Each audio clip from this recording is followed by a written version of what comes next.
Hi there, future specialist. This is Dr. Namnehra, and today I'll walk you through NBEMS Diploma Final Practical Exam. First thing first, I hope your theory exam went well because you need to clear your theory in order to even appear in the practical exams.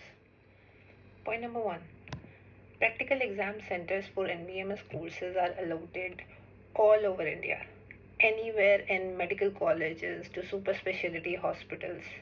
And no, you don't get to pick a city or state. And you will not be staying into your state. Point number two, it will be conducted in a batch of 7 to 10 students per day per institute. Point number three, let's come to the important part, the pattern of the practical exam. So the exam is going to be conducted in a single day. Will start 8 in the morning and end by 6 in the evening. There will be time for lunch, so it's gonna be pre-lunch and post-lunch. Just like the FAT exam. So my specialty being Obs Gynae, I'll be talking about Obs Gynae more, but the pattern stays the same for all the specialties. Okay, so we're gonna have 4 cases. There's no such long or short cases. There are 4 cases, 2 Obs cases, 2 Gynae cases. There are 2 to 4 table vivas, including instrument, drugs, investigations like CTG, USGs and MRIs, sutures and specimens. There are 4 post-op ward round cases, so which we'll talk about in detail. When it comes to diplomas, there is no OSCE or spotters. Okay, so the pattern is going to be like at 8 a.m. you will start with your exam. You will be allotted your cases, 1 Obs case, 1 Gynae case, then switch to another Obs case and another Gynae case. Then you'll be going for the viva for those cases. Thereafter there will be lunch. After lunch you'll be going for your post-op cases, which is a ward round. They're gonna be post-op cases in it, and we'll talk about it. Then they're gonna be tables. Those tables might be into 4 different or 2 examiners sitting together. 4 cases, 2 Obs, 2 Gynae, both long cases. They're gonna be same ANC cases with severe preeclampsia, diabetes, RH negative, twins, PROM, those cases only. Gynec, AUB, some carcinoma, mass in abdomen, same sort of cases. Now let's talk about the post-op cases, the ward round. There are going to be 4 cases which are post-op cases. Okay, that could be a normal delivery on puerperium day 1 or day 2, section on post-op day 1 or day 2, something like that. TLH, TH, VH, laparotomy, ectopic, infertility after lab, diagnostic lab. So it's going to be post-op cases, and you will act like a consultant. There will be people, PGs, they will present you the case, then you have to act like a consultant and ask questions. Okay, like in your ward rounds you are the one who's presenting cases to your consultant, and your consultant then ask a couple of questions to the patients and you. So it's going to be like that, and the examiner will be sitting there observing you, and then the examiner will ask you questions. So for post-op, prepare well. Ward round carries a lot of marks distribution we will talk about later. Okay, now table vivas. Table viva is very scoring and it's completely in your hand.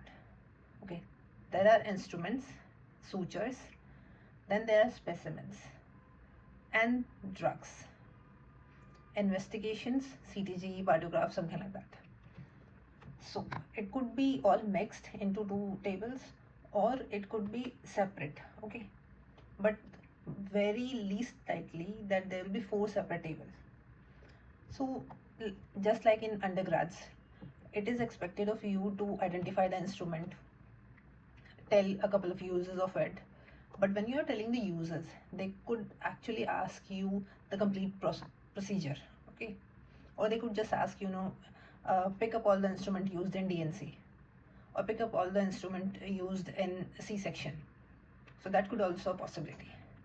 And mind you, some of us do not have laparoscopy in our setups, but in exam you're gonna have laparoscopic instrument, and no, you cannot skip those. So I'll tell you where you are supposed to read it from, but yeah, those are going to be there.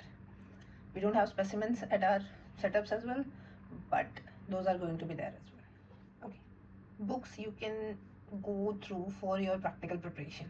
For gynec, Arup Maji, Munron Care, Richa Saxena, Sharmila Arun Babu, YM Mala, Oxford Handbook, WHO Handbook. OSCE is not there, so you don't have to prepare for that. See, these are a couple of books that you can go through, but don't go through all of the books. Now for cases, Arup Maji is good, Richa Saxena is very good, Oxford Handbook is amazing. So just pick one and go through that, okay? For CTGs, Munro Care, nothing beats Munro Care. So read CTG from Munro Care. Areas, yes, you can go through that, but Munro Care is the best and more than enough, okay? For instrument, there are like Arup Maji is there, RP Ganguly is there, even YouTube is there. Dr. Sakshi Arora Hans, she has one video on instrument for undergrads, I think Marrow, there's a video, so go through that video, that is good. For laparoscopic instruments, there's a video of World Laparoscopy Hospital, that is good, okay. Now what is left? Drugs, there's a separate book for drugs, but that's not needed, you already know almost all the drugs, so you can go back to your pharma book. Also you can just go through one of the books you have, like Arup Maji is fine.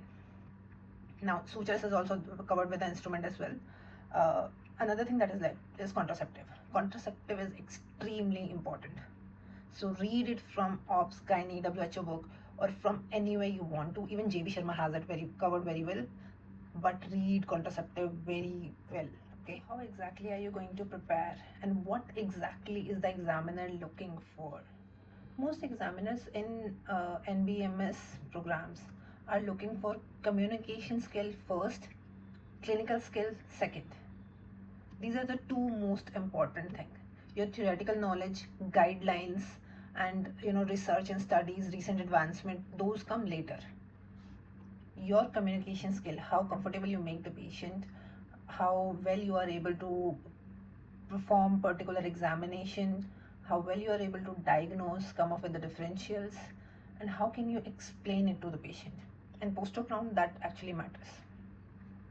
Then guidelines, the management part. See, once you get this degree, you will be practicing consultants. So that is what the examiner is looking for. Are you capable of practicing by yourself? So just be confident, and you've been doing this in your OPDs, in your IPDs, labor room, and OT. That is all they're going to ask. Nothing is going to be out of the world. No, it is your day-to-day work that they're going to ask over there.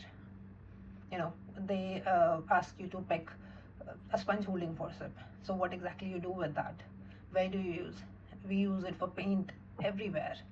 Then suppose you say C-section, so they're gonna ask you indications of C-section. If you don't know the indications where you're gonna do the C-section, knowing the procedure itself is not much of use. So, same way, they've asked you to pick up a forceps. So where exactly you'll be applying the forceps? Which sort of forceps at what place? Vacuum, the pressure of vacuum, indications of it. So they are expecting you to know minimum where you can practice by yourself, and you don't have to ask other people. Guidelines are also a must. Now a lot of you were asking me about the coachings or residency programs, various residency programs going from DAMS, Marrow, Reproneat, and whatnot. So I'll be honest, I did not take any, so I am not a person to comment on it. Just read books and recall the cases you are seeing every day. Just discuss with among your friends or juniors. That's it. Don't just go watching videos or somebody training you on it. You've been working very hard in wards and labor room, and you know everything. that is all you need to clear your exam. Okay, just have some faith in yourself and you're going to clearly pass in your practical exam. Okay,